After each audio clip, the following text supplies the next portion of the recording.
everybody, welcome to Garrett's Games. My name's Doug. My name's Shelley. And we are a podcast and video series about board and card games. Today we are talking about Rolling Realms Redux. This is a new version and with new realms in it of Rolling Realms, which would come out 3 years earlier than this. This is from Stonemaier Games, designed by Jamey, Stegmaier, and Karel, I'm not sure which, Karel, Titeca. It is for 1 to 6 players, ages 14 plus, and plays in about 30 minutes. It is a roll and write game, and one of the interesting things about this is this comes with a compendium that has the listing and information about 66 different realms that are available through Stonemaier Games from the original and all the little addendums that they have published. So let's check out Rolling Realms Redux. Hey, but before we do that, remember, you can help us out by hitting subscribe, clicking the bell, and giving us a thumbs up. That helps us make sure that more viewers are knowing about these videos and so on. And guys, we're heading to Essen here shortly. We're going to have a lot of videos coming from Essen 2026. So we want to get as many eyeballs on these things as possible. So stay tuned for some good stuff coming up. All right. In Rolling Realms, and all of the Rolling Realms, but Rolling Realms Redux here. It's just a completely standalone game. You don't have to have the other ones to do. You don't. You get 12 different realms, and over the course of 3 rounds, you are going to be playing through 9 of those 12 realms, all right?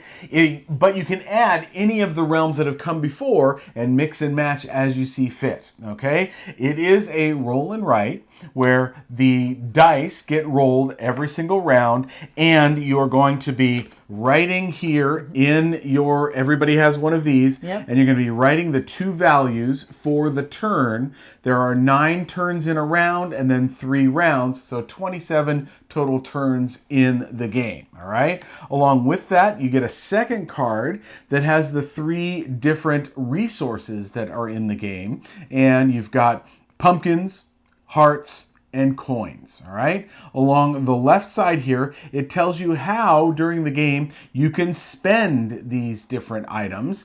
So 2 pumpkins. That's going to be the same no matter which no matter which one, exactly. That's what makes it kind of nice, because you don't have to relearn that the part of the game carryover's easy, ever, right, so, right. Yeah. So 2 pumpkins is adjusting a die value up or down 1. 3 pumpkins is, well, whenever you have dice, so if I roll 2 dice, I have to write the values of those in 2 different realms. So the pumpkins, this would allow me to spend 3 pumpkins, adjust the die value, just like I could with that, 1. And write the same, or both values of dice in that same realm. So use both values on a turn. The hearts allow you to, so if the rolled dice are a pair, get another one. So if I rolled a pair of 4s, I could spend 2 hearts. Now I have 3 4s, and they are going to be in each of my 3 realms. All right? Yep. 3 hearts will allow me to use one of the 2 values again. So that would be a 3rd value, again in the 3rd realm that you didn't use the 2 things in. If you roll exactly if the roll dice are exactly a 7, you can spend 2 coins and then get a die of the same value. Okay, so I could take a 6 or a 1. And then you can also spend those coins so that you could make another die. So if I rolled say we rolled a 3 and a 6, and I'm like, gosh, I really needed a 1. So, to do that, I could spend a single coin, and it's as if I have a 3rd die that is a 1. It still would have to go in different realms, unless you combined it with the other. Right, you could combine making a die with spending 3 more pumpkins as well, and then put more than 1 die value into a realm. Right. Each of these realms is different, sometimes slightly different, sometimes very different than the others. So each of them have how you go about doing scoring. All of the realms have 6 possible points. That's the stars. That's kind of Stonemeier's thing, is stars are going to be victory points. So for example, we talked about, scythe before. You got to get rid of your stars, put them onto the scoring area, and as soon as somebody does that, that's victory points, right? So you could get up to 6 if you did everything super well in that one. Exactly. Right. And it's possible, depending upon how the mix and match comes out, that you may focus on one over others, right? So there are 3 here that I've chose at random. So Ottawa. Oh, and I should say, this was interesting. Almost all of these are names of, and I think you got the right star. They was like, yeah, no problem. They're the names of other Euro games. Right. So Ottawa is a game about bats by Uwe Rosenberg. Dog Park, another one that we've featured here on the channel. And Wonderland's War is one that we've never played, but we've seen played at Meeblefest. Sure. So, the realm itself here on the card relates in some way to the game that it's named after. Yeah, so Ottawa, you can see, has bats on it. Yeah. And so the object here is that with a 1 or a 2 for this column, a 3 or a 4 for this column, a 5 or a 6 for this column, you can then circle a group of 2 by 2 in there. You could also use a die to cross or to circle bats in areas that have already been circled. Right. And then the third thing you can do on this is you can cross off 3 bats on one time each turn and get a pumpkin or a heart. Now, when you circle the 2 by 2 area, if there's a star in it, well, that gives you a victory point. If there's pumpkins or hearts, that gives you pumpkins or hearts, and you circle those down here on your card, okay? So that's the way it works. If you circle all of the bats in here, you're going to score another point. So you can see there's 1, 2, 3 points available if you circle the area. Circle all the bats that are in circled areas, gives you another point.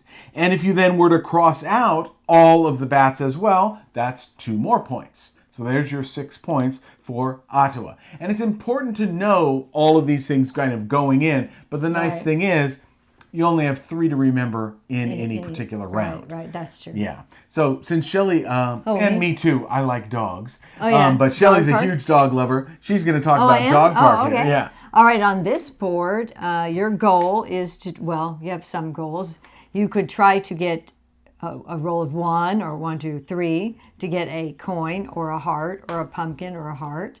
So you get rewarded if you do that. You can see there's a little bit different coloring on the certain columns if you are moving over. Because you're walking the dogs along their path. Right, and if you get them home, when you get the dog home, or if you get the dog home, if you have only circled 0 to 1 of the balls, tennis balls, yes, the balls that they would have used to play with, then you would get 2 points or 2 stars. You'd mark it down 2 points. So you'd mark those 2 stars down.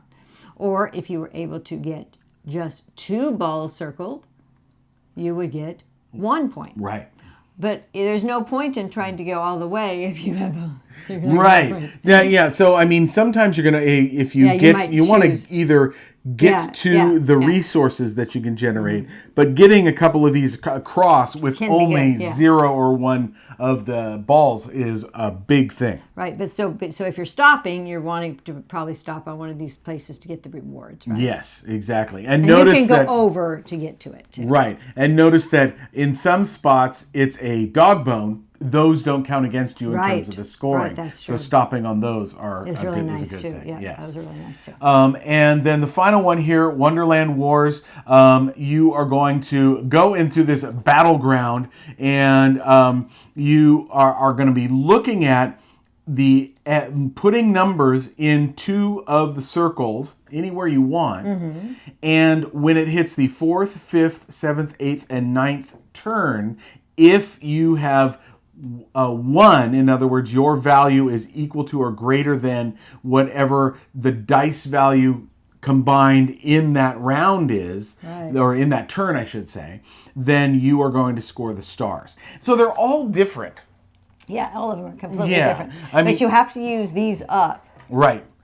before you're moving on to the next. To the next round. To the next round. Yeah. So the way it is you add up your scars. You add up your stars at the end of the round, and then each one of these is worth 1/10 of a point if they're left over. And so we wound up, with scores like 10.8. Yeah. If you had some stuff left over and things. That you didn't use for some that you reason, didn't or maybe use. you couldn't use it because you didn't have abilities, didn't have pumpkins to go in the same realm, or things like that. Yeah. So you've got everything from, Guild of Merchant Explorers, Tidal Blades, Legacy of You, Poker, Rock, Paper, Scissors, Meadow, one of our favorite cool little games, Planet Unknown, Spaceship, and Flamecraft are the 12 that are in here. And what you do at the beginning of each round is someone shuffles up their thing, counts off 3, reveals them, and then everybody uses the same ones for each round. Right. So really straightforward. A good rule book, which gives you more depth if maybe the summary rule isn't quite clear. And we did for refer you. to the book. And refer to. We referred to it. And that is Rolling Realms Redux. What do you? Our Oh, I don't know what that means. What does Redux mean? It means So, as we always do at this point, what do you think of this one, hon? It's really fun. It is fun. And it's nice because you have the same, I like it when they have something where you don't have to relearn stuff. Yes. But you can relearn each of these. Yeah, exactly. Different I like that. things, I like different that. permutations. We've always been partial to certain roll and writes. Oh, yeah, for sure. You're Ganchon clever. That's a big thumbs up for me. Yeah, exactly. And in a way, this kind of captures the clever idea because though you're not getting those additives necessarily, combos. Not like those but combos, here, you've got Ganchon clever, then you've got the second iteration of it and the third iteration. And almost each of these realms is its own little iteration of the rules here and twists and stuff. But since this part's the same, it makes it easy. Exactly. You just know that. But what I thought was kind of cool is that you wouldn't have to take much of this on a vacation, let's say. Yes. Because you don't have to take the whole box, right? Well, it comes with its own little portable box.